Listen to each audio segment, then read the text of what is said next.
ઘરનો આધાર સ્ત્રી. ઈશ્વરે રચેલી આ સૃષ્ટિમાં અસંખ્ય યોનિઓ છે. તેમાંથી માનવી તેનું શ્રેષ્ઠ સર્જન છે. તેનું સર્જન કરીને સર્જનહાર પણ પૂર્ણ સર્જન કર્યાનો સંતોષ પામ્યો. તમામ ધર્મગ્રંથો મનુષ્યને કેન્દ્રમાં રાખીને લખાયા છે. મનુષ્ય જીવનને અણમોલ ગણીને સર્જનહારે તમામ જીવજંતુઓ, પશુ પંખીઓ વગેરેના રક્ષણ, પાલન, પોષણનો ભાર મનુષ્યને આપ્યો ને જવાબદારી ઋષિ મુનિઓએ સાર્થક રીતે નિભાવી હતી.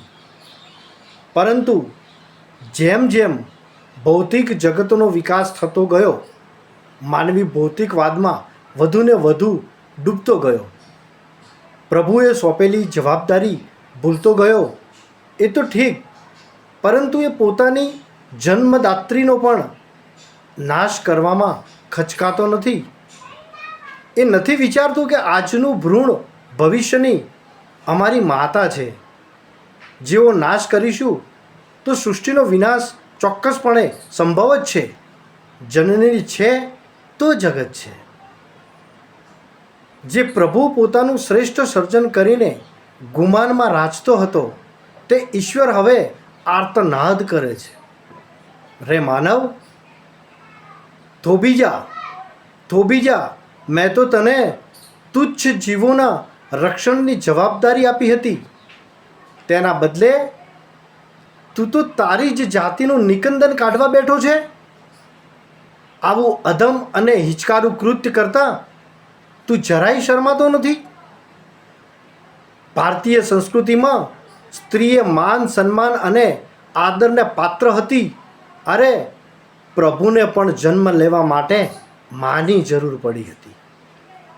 અરે, આ એ જ સંસ્કૃતિ છે જ્યાં મા બહેનના એક બોલ અને એક રક્ષણ માટે લીલુડા માથા વધેરાતા હતા. એના પ્રતીક રૂપે આજે પણ પાળિયા પૂજાય છે. આ સંસ્કૃતિએ પશ્ચિમના વિજ્ઞાપન રંગે રંગાયેલી દેશોને ભારત માટે સખત આકર્ષણ કરાવ્યું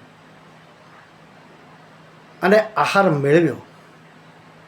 અને એ જ ભારતીય બુદ્ધિજીવીઓએ આજે પોતાની અલગ બુદ્ધિનો પરિચય સ્ત્રી ભ્રૂણ હત્યા કરીને કરાવી રાખ્યો છે.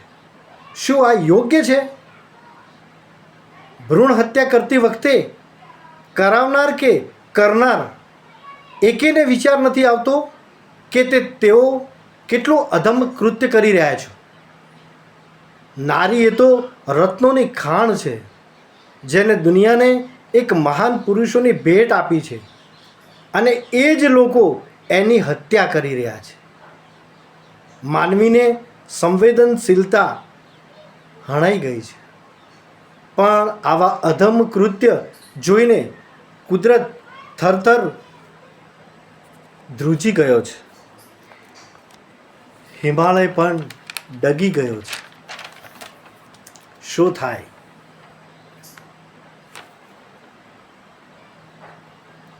ગંગા, જમના, સરસ્વતી જાણે થંભી ગયા છે. શોષણ પણ થઈ રહ્યું છે. ધરા ધ્રુજે છે. હે માનવ, તને આ મરણ ચીસો કે નથી સંભળાતી? આ બધા કુદરતી સંકેતોને સમજતો હવે આ હિચકારું અને અધમ કૃત્ય અહીં જ અટકાવી દે. હે માનવ, એમાં જ તારી ભલાઈ છે.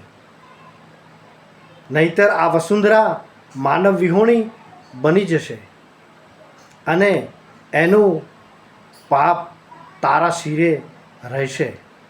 માટે ભ્રૂણ હત્યા અટકાવો.